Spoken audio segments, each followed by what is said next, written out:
En 1965, députés nationaux de la ville de Kinshasa, de la Bako. Donc quand je viens ici, j'ai une dose d'adrénaline qui n'est pas pareille que tout le monde forcément. C'est les vins blancs, c'est ce qui nous réunit avec nos ancêtres.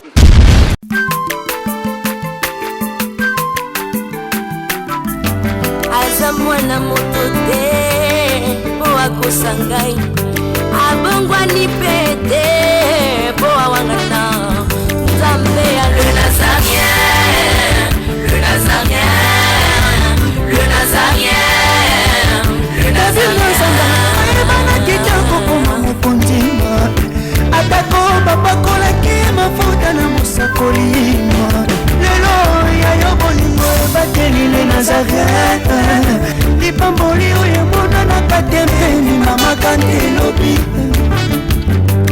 koleke mapapu masope mafuta tokokesikana longo na nzambe oyo mabenga na makomi Jésus. Mbote balandi ya le Nazarien Télévision, une chaîne 100% chrétienne oyo epesaka bino mateya oyo elakisaka bino bonzambe, en tout cas bonzambe na bonzambe na le Nazarien Télévision. Bozali komona sima na ngai toza na monument ya Kasavubu oyo azali le tout premier président de la République démocratique du Congo oyo ayebaki na ko lutter pour te ba pe kozwa indépendance. Bolanda kilobi à locution chef de l'État lolenge nini ayebaki na ko élever ye na rang ya ba héros nationaux, c'est-à-dire a commis na même rang que Patrice Emery Lumumba. Donc ba élevé na rang ya ba héros nationaux. Raison pour laquelle toza awa balandi ya le Nazarien Télévision koya koyeba lolenge nini esika oyo ezali aménagé koya kozwa réaction ya ba congolais lolenge discours à chef de l'État elekaki parce que lelo tozali ko commémorer 60e anniversaire ya mboka na biso Congo ya indépendance ya mboka na biso Congo. Depuis tozwa indépendance, quel bilan? 60 ans après, quel bilan? Tomoni discours à chef de l'État, en tout cas un bon discours à lobby makambo ebele. Yango biso tolinko ya tozo impression ya peuple congolais.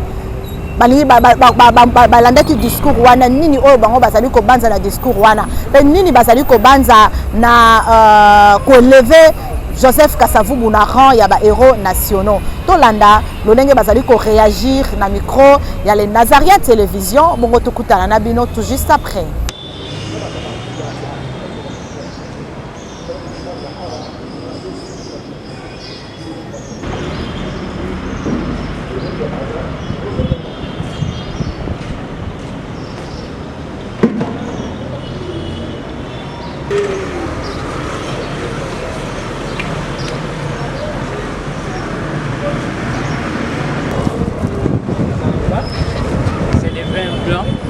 C'est ce qui nous réunit avec nos ancêtres.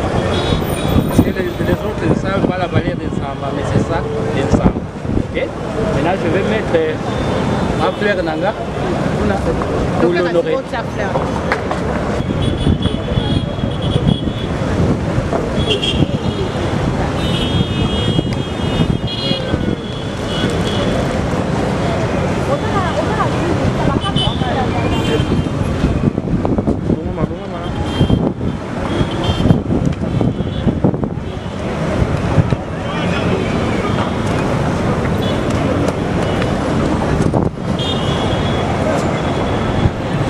Je crois que c'est fini. Bonjour. Bonjour. On vous a vu faire votre cérémonie. C'est quoi la signification de cette cérémonie? Oui, chez nous les Bako, d'abord avant de rendre hommage à un ancêtre, il faut passer par des cérémonies. Donc ça c'est le vin blanc que nous appelons Samba. Alors c'est ce qui nous réunit entre les ancêtres et nous. Alors vous, on vous appelle comment? Moi je m'appelle Mpondo Nsemi. Vous êtes les frères de Nemwana Nsemi. J'ai dit les pères des mêmes familles. Les pères des mêmes familles, c'est-à-dire? Qu'est-ce qui vous pousse à me poser cette question? Les Nsemi là. Les Nsemi, oui, le Nsemi, c'est veut dire roi. Apparemment, c'est pas, qu'est-ce que vous croyez? Ça allait un peu à la spiritualité pour pour en savoir si je suis prêt, mais je m'appelle Kondo. Alors, Kondo Semi, aujourd'hui, le président de la République, Félix Antoine Tshisekedi Tshilombo, a élevé un de vous, c'est-à-dire un Nekongo au rang des héros national. Quel est votre ressenti?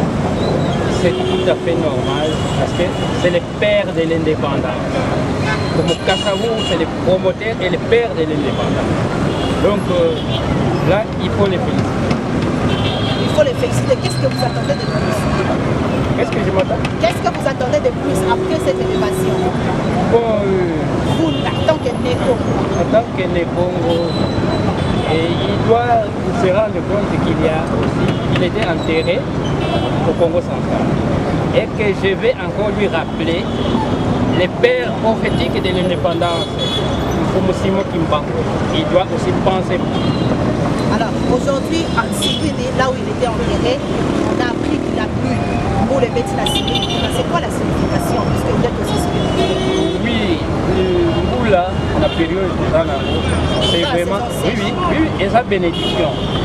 Chez Piso, dans les Bakongo, quand il y a une fête, ou bien un vieillard, tout ça, il faut qu'il y ait des miracles.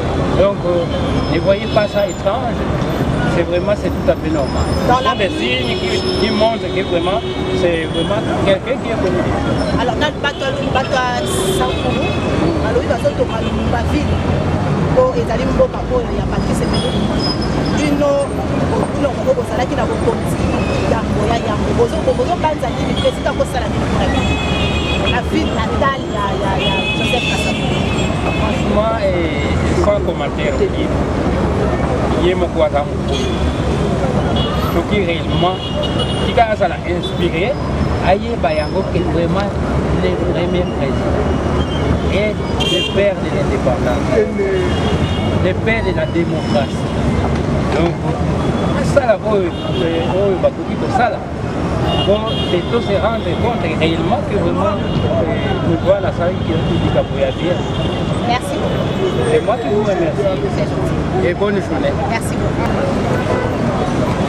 Natondi yo botondi mama lelo ezali mokolo monene ezali mokolo ya mbotama ya Congo mokolo ya mbotama ya République démocratique du Congo ezali mokolo yo tolobaki biso banso ba congolais totelemisa mutu totelemisa bilongi na biso pamba te tolongwe na boumbu tokoti na bonsomi lelo yo topesi ba congolais nyonso anniversaire bolamu feti monene totombeli bango avenir ya makasi pona mboka na biso to remercier président de la République son excellence Tshisekedi Félix Antoine Tshilombo Félix Antoine Tshisekedi Tshilombo président de la République démocratique du Congo azwi makanisi lelo ya kotombola comme président Joseph Kasavubu, président Nabiso ya Yambo comme héros national. Lelo ezali mokolo monene pamba te muto atelemi oyo azali sima na biso awa na statue ezali awa bango babundaki pona kimpwanza ya mboka na biso.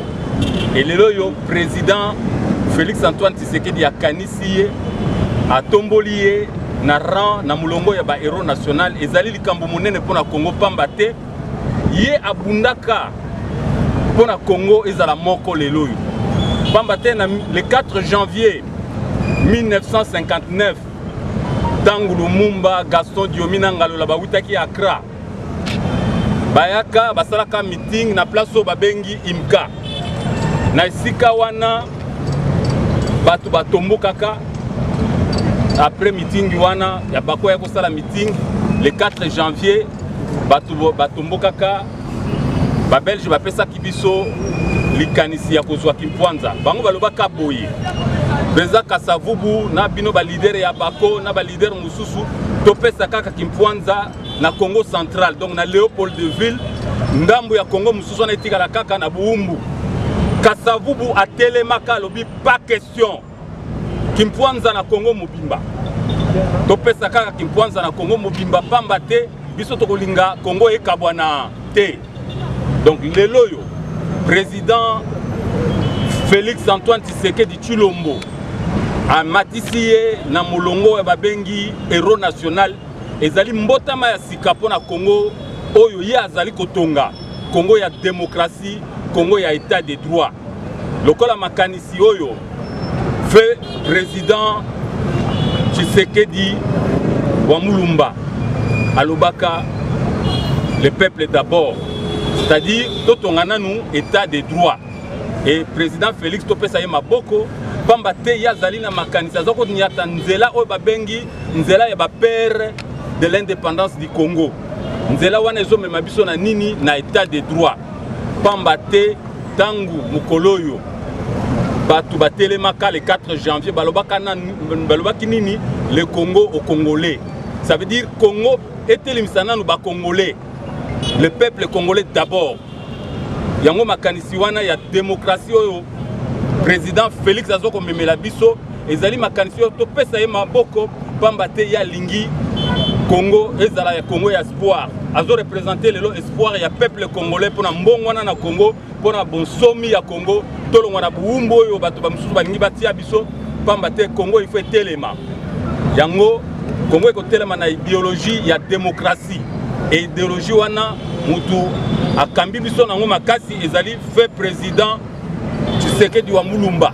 Ekolo biso totangeli politique ezali ekolo na ye et ekolo wana nde kotelemisa Congo. Congo ekokoma na bonsombi yango totondi président de la République son excellence Félix Antoine Tshisekedi Tshilombo oyo lelo azuli kanisi ya munene ya kotombola président Kasavubu au rang d'héros national pour na mbotama ya Congo ya sika 60 ans après Congo lelo elingi telema tozo kende na démocratie tozo kende na état de droit mbongo na kokota na Congo corruption toko tiango pembeni tolingi lisusu corruption te tolingi état de droit tolingi bonne gouvernance biloko wana nyoso ezali oyo président Félix Antoine Tshisekedi azo symboliser lelo totondi botondi na maïman so sali lelo lokumu na Congo lokumu na peuple congolais lokumu na président Félix Antoine Tshisekedi pour Congo ezali kotelema tozo décoller lelo na tondi bino botondi. Vous savez que depuis hier le président Félix Antoine Tshisekedi a reconnu le président Kasavubu, le tout premier président de notre pays, comme héros national. C'est une réparation, au fait, parce que c'est vraiment l'un des pères de l'indépendance.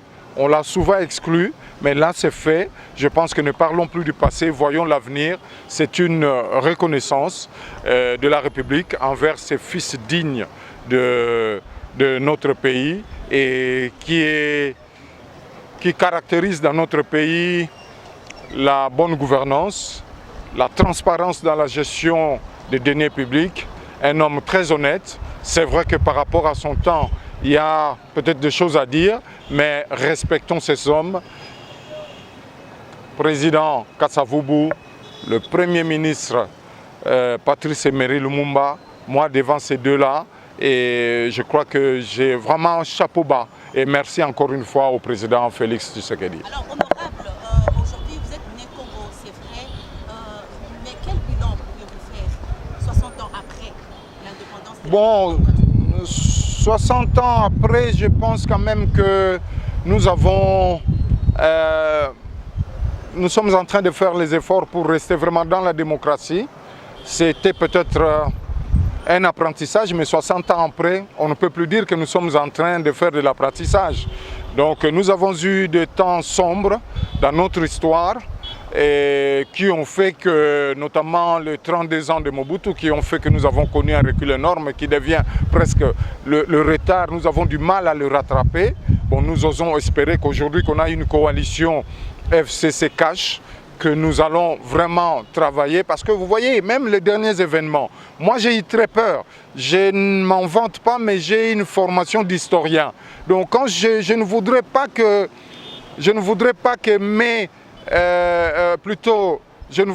que juin 1960 ressemble à juillet 2020.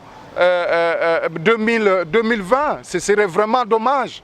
Or, les décors étaient presque plantés pour qu'on puisse faire la même chose Nous avons l'alternance, c'est bien, organiser les élections et avoir l'alternance, c'est bien, mais faire en sorte que nous ayons des institutions stables, des acteurs qui se respectent, qui parlent vraiment pour le progrès du peuple, je pense que ce sera mieux.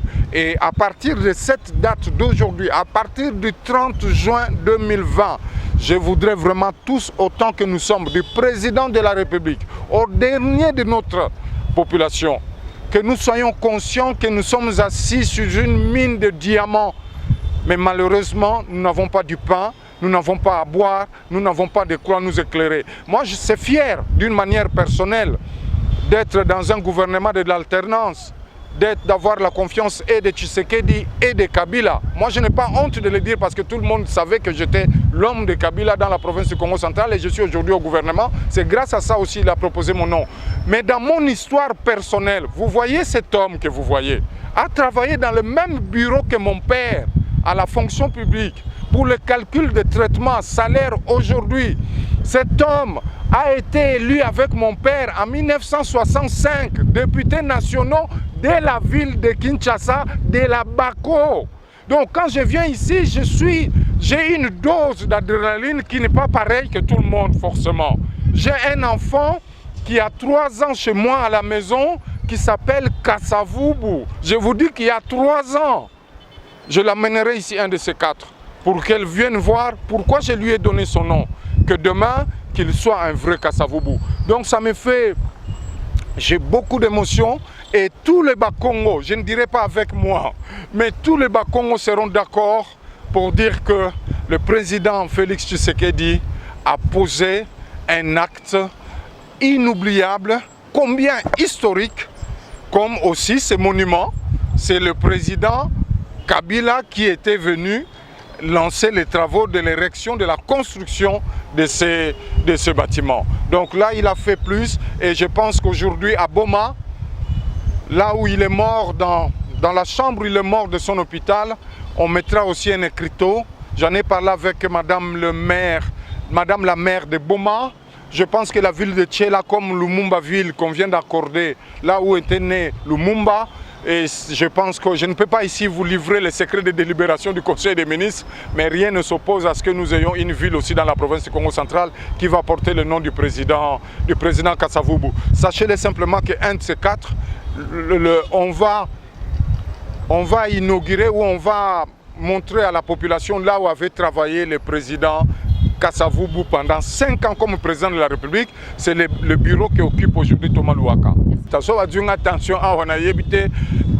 ce que vous allez combien, mais bato corona pousse na te pour même na thermomètre corona na kansa na ozala na 40 pour na za penza na émotion isa makasi na zolo bana ko seka, mais en même temps na za na sengo, en même temps sentiment même ya maya miso ezoyela ngai simplement parce que tata oyo ya sala pona biso tolongwa na boumbu biso lelo ba génération lelo tozomona ngo pamba poto longwa na boumbu moto mwindo azalaki moto te komba ya Simoki Mbangu, komba ya Kasavubu, komba ya Lumumba, ya Bolikango, ya bango nyonso ezalaka komba moko munene. Lelo tozana esengo poto yeko zongisa matondi epa ya président Félix Tshisekedi na ndenge atomboli ye na sika ya héros national. Soki olobi bato ba okamba mboka bazali honnête, bato nyonso bakanisaka Kasavubu. Bazali na transparence ndenge ya kosalela, bato nyonso bakanisaka Kasavubu tatoyo. Pe na bakisi ete note nanga personnel. Tata nanga salaka na ye na fonction publique. Avant, pendant qu'on calculer le salaire, il y a des fonctionnaires qui ont un traitement avant Aya Awa comme Bogoumès Dendal. C'est en 1957. En 1965, Abimana Papa Nangai, député national, Awa Yakacha ville de Kinshasa, Abako Azalaki, na 3 députés. Kasavubu, Colin Michel, Nankusu Philippe. Papa nanga na compte ya bako. Donc tant nazo ya naza na émotion moko munene pe naza na mwana nanga ya misatu kombo na ye Kasavubu. Azana mbula pe misatu na komema ye awa aya kotala esika na ndenge nazoloba omoni elikambo na kambo ezalaka na étage nango. Oyo ba monument bozomona. Président Kabila muta inauguraka yango, ye muta tongaka yango. Lelo président Kasavubu, président Félix Tshisekedi a pesi nani wana héros national lobi tozana elika te biso pe lokola Lumumba ville tokosala ville na kati ya province na biso ata ville ya Tchela lobi ezwa kombo wana. Voilà. Merci. Merci à vous de ton temps. C'est quoi votre Bon, frère Thomas, je suis très ravi par rapport à la fête qu'on est en train de faire. Quelque part aussi, c'est nous de pleurons. Nous sommes à la fête. Mais nous remarquons que quelque part aussi, comme nos fonctionnaires, jusqu'à présent, ne sont pas encore payés, mais nous sommes à la fête. C'est ça la chose que nous devons aussi de pleurer ça. Nous sommes à la fête, certes de voir que nous, il faut quand même boire, manger quelque chose. Mais jusqu'après, les fonctionnaires, ils ne sont pas encore payés, ils ne sont pas encore satisfaits, malgré nous sommes en train de fêter. C'est ça, c'est que nous déplorons, mais ça fait quand même du bien parce que nous sommes arrivés 60 ans de l'indépendance. C'est une bonne chose. Est-ce que vous pouvez dresser un bilan 60 ans? Mais faire Thomas, papa, bilan, moi je dis que rien n'a qu'à le faire. Les gens ne se retrouvent pas sur le tout le plan. Les gens mangent du fish, je sais que je vais le voir tout de suite là que le forcené jusqu'à présent, ils ne sont pas encore payés. Quand vous passez dans les différentes banques, vous allez voir que non, jusqu'à présent, les fonctionnaires ne sont pas encore payés. Donc il n'y a pas moyen. Maintenant, je n'arrive pas à comprendre. Moi, je l'apprends tous nos autorités qui nous gèrent. Ils peuvent aussi faire quelque chose parce que les choses ne marchent pas plus. Malgré nous sommes arrivés à la fête des 60 ans de l'anniversaire, mais quelque part aussi, les autorités doivent quand même y revoir quelque chose. Ceux qui me regardent pour le moment, je leur demande toujours de s'impliquer aux différentes difficultés conjoncturelles du peuple congolais parce que les gens ne se retrouvent pas malgré qu'ils sont arrivés à la fête. On est en train de fêter sans manger quelque chose. Alors, il y a des téléspectateurs qui nous suivent, c'est bientôt sur le là, on a des gars là. Nous sommes à la place, il y a Moninga, il y a Kasavubu. L'hôpital de la même émission de sa mission, un chef de l'État, comme est-ce qu'a élevé le tout premier président de la République démocratique du Congo, Joseph Kasavubu, il y a un héros national. On a eu l'impression d'avoir les sentiments de nous avons. Vraiment, dans la qui est la vie, surtout par rapport à présent à Michel Bosson en Moko. A donc mérité mon meilleur Rwanda parce que au moins Kasavubu, ce n'est pas n'importe quel monsieur. Avec Pénal, Bosson a Michel Heureux à l'Ineye. Pourquoi va PC valeur, peut on PC valeur Rwanda. Donc mérité ma valeur maman. Parce que moi, même Michel Bosson n'a pas pu ne. Je suis né d'une famille. On a pas de Bosson en Rwanda, il y a pas de mes balles. Il ne faut pas passer sa valeur pas quand elle est née là-bas. Ils sont que la Michel est né par rapport à Michel Mbogazali. Papa Kasavubu parce que là présent moko boyo azali liboso na mboko na biso omoni ke moko na biso ayesika présent na biso apesi ye valeur bato comprendre ba valeur ya papa wana parce que bon bato bato bayi liboso na kata poko est-ce que ezaka esengo mpona baneko moto eza esengo mpona mboka non mpona Kasavubu ezali mpona tout le monde il faut tout le monde ata esengo nango parce que azali présent liboso ya mbomama na mboka na biso donc bato mérite ba valeur wana elopesa tout le monde plus okomoni lokola bato balingi baparticularize ngo ezaka mpona baneko non c'est pas ça bon c'est-à-dire que bato comprendre la vérité tout en liboso na biso qui était d'abord à la place des Bosso c'est-à-dire hier on connaît Bosso c'est ça bon va comprendre il faut que PC valeur Rwanda c'est tout le monde les allez généraliser le valeur européen ça y est pourquoi parce que celui qui était le premier président de notre pays il faut que PC va mérite pas donc mériter ma valeur Rwanda quelque part merci beaucoup c'est à moi merci à Kasavubu nini me poussenge mais ça va beaucoup jouer indépendance en Afrique d'abord on fait oui merci merci mingi mais nini me poussenge ni kuza na kwa la ya monument est-ce que ça n'a l'union surtout ça n'a bon ensemble na kutuba bilungu nyonso to bane nyonso muke kuna ve muke salaka ya ove mais nini metinda munu na kilumbu ya kuku na kukuiza awa yake tete na signe ya reconnaissance ya fumu ya inti ya betu muta Antoine Félix Tshisekedi me sala na ku honorer muta Kasavubu kaka na betu na kukumisa yandi kele national alors ya salaka betu kiese mingi pe mayangi kwandaka fungi na ntima ya undeme puse betu na kilumbu ya kubu yai na kukuiza awa na cadre ke mutina ndi tubaka betu fwa na fete na méditation na ebetu na betu mesepela na ya na kukuiza awa na toala ya stati na yandi samu na kumonisa yandi kiese ina attaque ne Congo mutu ya kele feta mutu ba ki attaque ne Congo muketi ba samba tola mona ke beno zona particulariser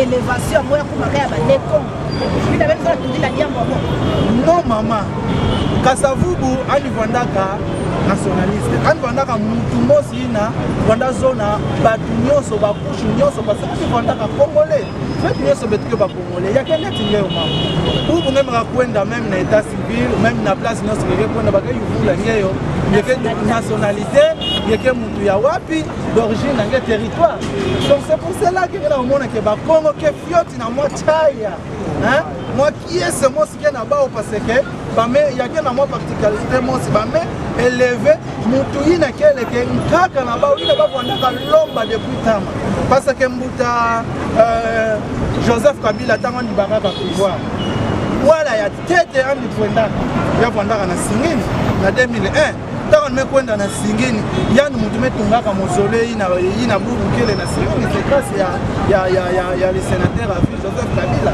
mais andi baraka tango ya ku élever mutakasa vubuve na ba niveau ina na ba non betu manga veke yani pesa la ka monima ya metu bano kima ya tete ina muzonaka na yani kwandaka nini tango nimebaka pouvoir place ya tete yani kwendaka kwandaka wapi na singini yakini samna ani reconnaître que yani que yawa ni kwendaka na singini mais même temps après ça ko reconnaître mutakasa vubu andi kumisaka yani na niveau ina ve bubu fomu na betu nani ya ichi Félix Antoine Tshisekedi message parce que ina ni salaka mazona ko meza ba ke ngeke journaliste ne meza ba déjà ke na ba info que na kilumbu ya bubu betke na saison nini ya kisivu mais uvula menoka ya ngolo na kati ya bwala ya singini particulièrement kaka place ina muzole ya mutakasa vubu yana monisa nini parce que to waka yao tena kwa na singini mfura menoka ya ngolo tokela kisivu yana monisa nini tatoka signification nini yana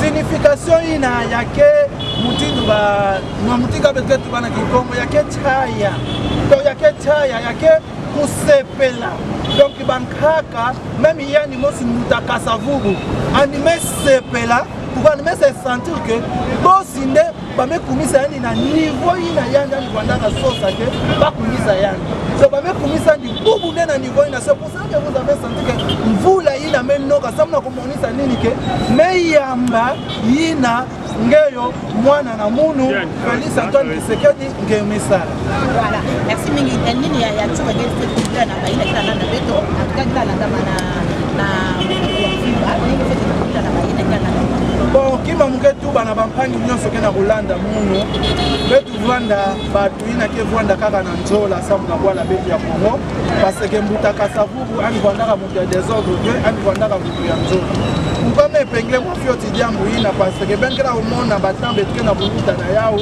na kilungu ya kuyai na bwala na betu bwala ke mwa sekure sa mpukwa kote kwa kubayai metuba kote na likoba kiketu bayai metuba sino betu landa ba ide bangindu ya mutakasa vubu parce mutakasa vubu ani vandaka mutu ina vandaka nata ba mambu nyonso na tout donc ani vanda nata ba mambu na nini ani vanda yuma ve ani vanda mutu ya kinjonzi ngeza bale ba Congo nous aimons plus les kinjonzi ba jambo ke benu kuiza betu soni mais bon il y avait pas pour la bonne pouvoir ça na kusona ka kinjonzi non pourquoi il y a pas pour la betu pouvoir ve betu betena mama journaliste tout la muba gestionnaire ya bien ya bwala ya ibake banani voilà donc être contre la polémique ina merci mingi na ngeo na kukuta na chaîne avec munu mese kula munu ndeme kutudia beno matondo ya mingi na bampangi kena kusala kisala merci ngala yeza Bongo tisango ata français linya bien. Donc yo continue na le français na lingala sangisa tout ça. Voilà. Voilà, comment est-ce que tu bon, c'est bon, c'est parti. Ouais. Bonjour. Comment on a eu Mumba Boudri? Oui, Bamana. Est-ce que vous avez déjà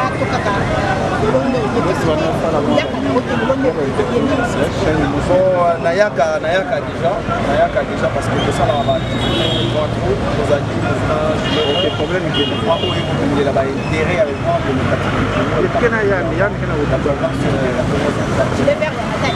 non, je vais faire la République démocratique du Congo, tu ne peux pas dire Matadi et ça, la Suisse-Éline, il y a mouvement, je vais faire. Nous sommes des bails, ça va pour le mouvement, je vais faire. Nous avons des Suisse-Éline. partout dans la province de Congo. Alors, les lots, nous battons au central, le tout premier président de la République, Joseph Kasavubu, a salué mon père. Et hier, à Zalaki honoré le père président Félix Antoine Tshisekedi Tshilombo a élevé un rang, il y a un héros national, sentiment de bon, sentiment nangai ezali sentiment ya reconstitution ya histoire en mboka na biso parce que mboka ekoko kende liboso te soki toza na du mal à reconnaître déjà histoire ya mboka na biso. Donc mboka na biso po ekende liboso il faut reconnaître toutes les valeurs qui ont milité pour l'indépendance ya mboka na biso. Donc reconnaissance wana elingi koloba lelo ke Kasavubu est le père de l'indépendance ya mboka na biso. Elingi koloba lelo ko reconnaître yango ke Kasavubu azali le père de la bonne gouvernance. Azali même idole, il y a je suis un nouveau chef de l'État. Alors, votre pays va retenir dans l'histoire du président Joseph Kasavubu. Azalaki Yuma, Malili Malili, alors solo la bena le rôle à Mobutu Madame, vous savez, la bonne gestion c'est la tempérance, c'est le calme. Ceux qui ont jugé, hein, qui avaient de préjugés que non, Kasavubu était Yuma et Toliyebi, les Lombo Ganabiso et Zawa. Donc, on va qui va la vivacité, la brutalité. Toyebi, Mboka et Outi, Ouak. Je pense que la génération mature des années 90 est une génération qui a pillé le pays. Et aujourd'hui, c'est une joie pour nous, pour tous les peuples congolais en général, de savoir que Kasavubu est classé dans ces rangs-là des héros nationaux. Nicolas Baké, Bokananiso et Siko Kende avec un calme d'attente de Kasavubu. Parce que tu vois qu'il y a un mboka na brutalité, tu vois qu'il y a un mboka na komila kisakate na kiyanke. Mboka il faut kimia wana ta mokonza mboka za kimia wana iko caractériser peuple mobimba peuple la République démocratique du Congo en général. Et ça c'est une grande joie. Parce que quand même chef de l'État président Bo, on a qu'à molobi na pas tomba numba ville. Puis non, bah il y a comme ça de ville natale Joseph Kasavubu.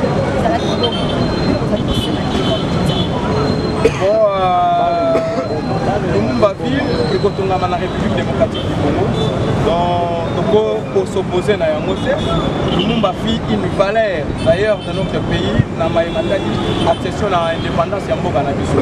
Donc pour la Maïmatali, biso du côté Kasavubu, c'est un processus. Il a fallu 60 ans pour élever Kasavubu au rang de héros national.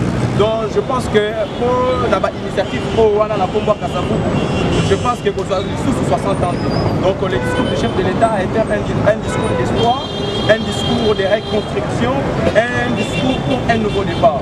Et je pense que dans ce nouveau départ-là, il y aura d'autres propositions qu'on a pour continuer, pour valoriser Pombo, il y a Nembuta, il y a Né Kasavubu. Merci beaucoup. Allô. Bonne fête. Mais le nom fait qu'il y a une tendance, c'est la gère de fleurs bon, et donc pour motiver vraiment pour la lutte noble et idéaliste pour Papa Kasavubu, premier président RDC à Londres.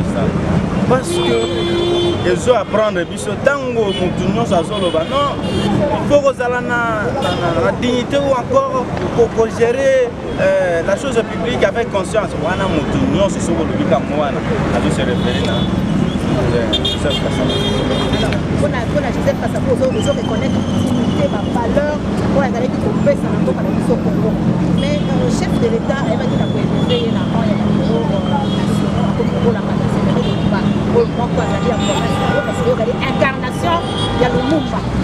Alors, sentiment de ça qui est bon, on a rectifié le comment on a originaire à la province à Congo central. Originaire à Sambo. C'est ça. Dans l'incarnation, il y a pas de c'est ça. Là, c'est zéro Wamba. Tant qu'on a eu qui est le Boana. Bon, c'est pas là il m'a cassé. C'est parce que c'est ce que je m'entendais. Naza président organisation Moko,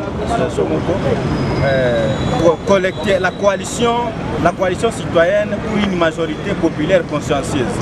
tolobaki mpo tosala déclaration tosenga chef de l'état aélevé na rang bayo toyokana na butu wana tozolanda discours aélevé mais eza neti biso nde tokoyebisa yo encore quoi c'est ce qu'on s'entendait, c'est-à-dire quoi un rang, c'est que baloba en français, un rang mérité mais longtemps oublié parfois évité par inconscience ou encore quoi, mais c'est un rang mérité. En tout cas, tous les signalés les internautes n'ont pas somboule le petit macas na sigini les alliés village.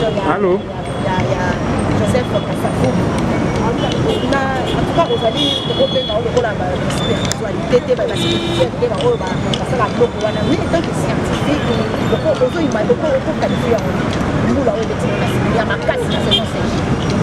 Bon, Mboula tant que beti kuna dans la saison sèche. Bon, Mboula zobeta te.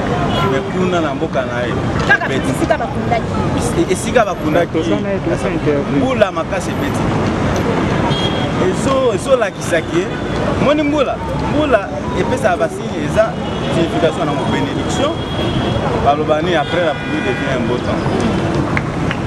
Tant Mboula ane beti, c'est pour démontrer combien de fois Kasavubu mérite Azalaï Nango Batumsusu Babosanaki depuis très longtemps. Et va reconnaître Ango Yemoko à ce pays nous place à ça. C'est pourquoi le dit Zambi nous dit ça dans Mboula. Et Bosana nous Matambe à Mabe. Et Bano Bosana Makamunanga on a salaki. C'est comme ça. Bilani ni na kosa la 60 ans après l'indépendance, 60 ans. Chaque fois, sur une tangi hymne national, on a comme une place au Bakuma. Nous bâtirons un pays plus beau qu'avant. Chaque fois, on a raison que l'Okwana, on a 10 fois plus. Nous bâtirons un cause à la future. Mais ça quand nous bâtirons, nous peuplerons. Ah oui. Nous c'est ça quand la future on a l'hymne national. Bon, oh na koloba. Nous assurerons. Ah oui, yoka, la future cap. Non? Mais oh na koloba. Bilan, ce qui te salue vraiment, il est comment côté. Mais na cause, il n'y en a plus jamais koloba pour la négativité absolue, mais et ça les mis. Et ça les titozo na sima. C'est qu'on a toujours dit en latin, non ne progrès, c'est des regrets. C'est-à-dire qui n'avance pas recule. C'est que toujours zonga na sima. Alors que nous bâtirons les arbres pour qu'ils ne liboso les arbres zonga simate. Mais bilan, nous avons vraiment catastrophique. Des services publics. Maman, mon pose à Moussala, chose à la moto. Jamais au cause de Moussala, tamayele et zaneni. Au cause de Moussala. Merci beaucoup. Bon, Lilobananga Asuka vraiment pour une émission Oyo, na sengina nos peuples congolais. Peuple congolais de toutes les provinces du pays et de la diaspora. Na sengibino. Tous allons avoir conscience de la gestion du pouvoir, gestion de la chose publique, chef de l'État. Les poissons ne commencent à courir que par la tête. Et nous savons bien que même l'exemple doit provenir seulement de la tête. Et vous avez jeté les jalons pour que nous puissions avancer, pour que nos enfants ne puissent pas vivre esclaves dans leur tête. Pour concrétiser l'idéologie pour gérer la chose publique et la conscience, la dignité, la transparence. Merci. Merci Mingi. Merci. Voilà, balandi les Nazariens télévision, boti bongo na kolanda ba ne Congo, boti bongo na kolanda ba Congolais mobimba ba réagir na ndenge ba élever Joseph Kasavubu na rang ya ba héros nationaux. Bolandi ministre près le parlement de Onkusu moko ya bana ne moko ya ba ne Congo, moko ya bana Congo central à lobby à s'exprimer combien azana esengo, combien azana ba souvenir. Il y a le tout premier président de la République démocratique du Congo, Joseph Kasavubu. À lobby était kuna pe na Congo central na boma bazali ko préparer l'activité de sorte que nenge ba élever nenge ba bazali ko construire Lumumba ville ba pe ko construire boma o ezali ville natale ya Joseph Kasavubu.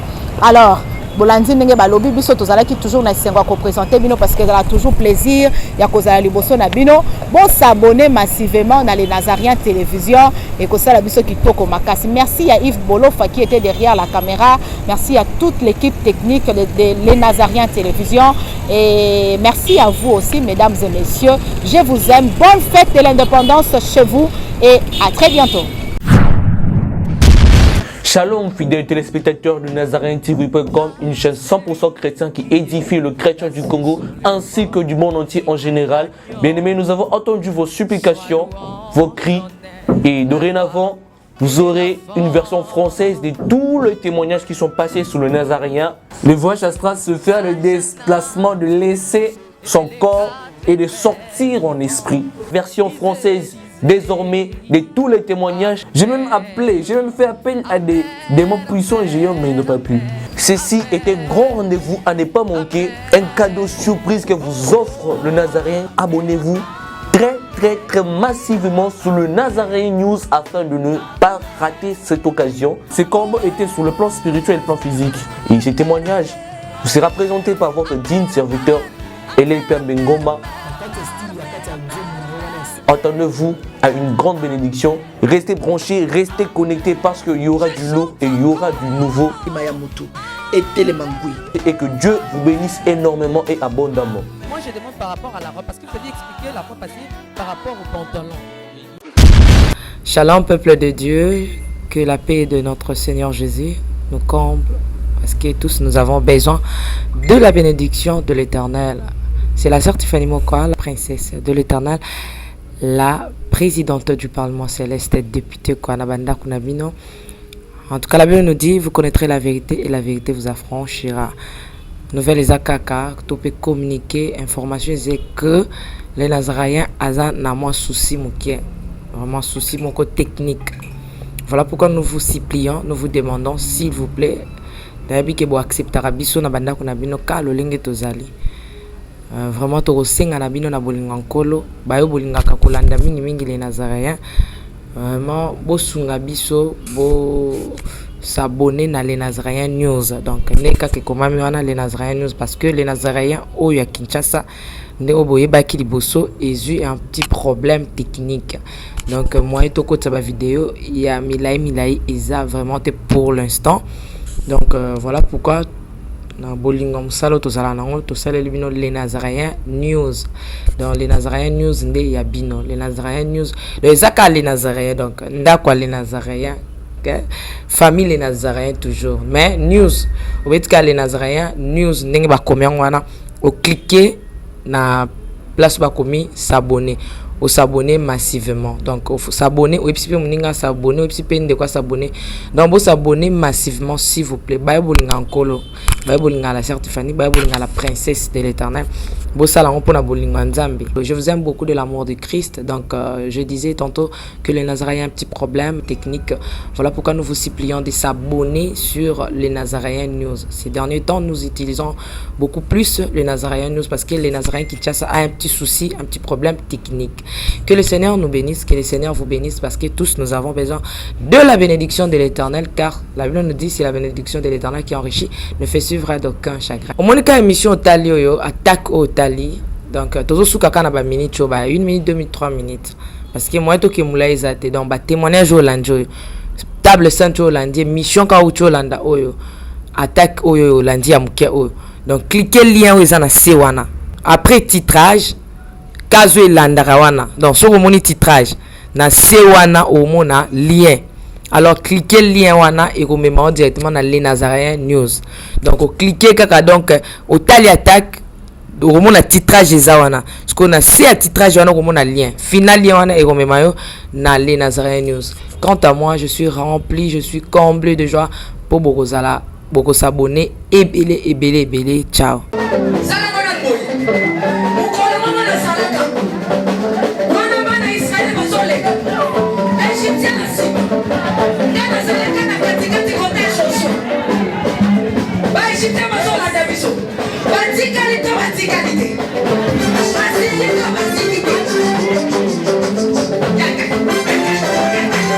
Le bas Satan a un problème. Oh, asimbi qui kisi asimbiki ya likambo ya kisi te yo mpe kende oluka kisi na osala nini osimba biso tozoyemba obandelika ye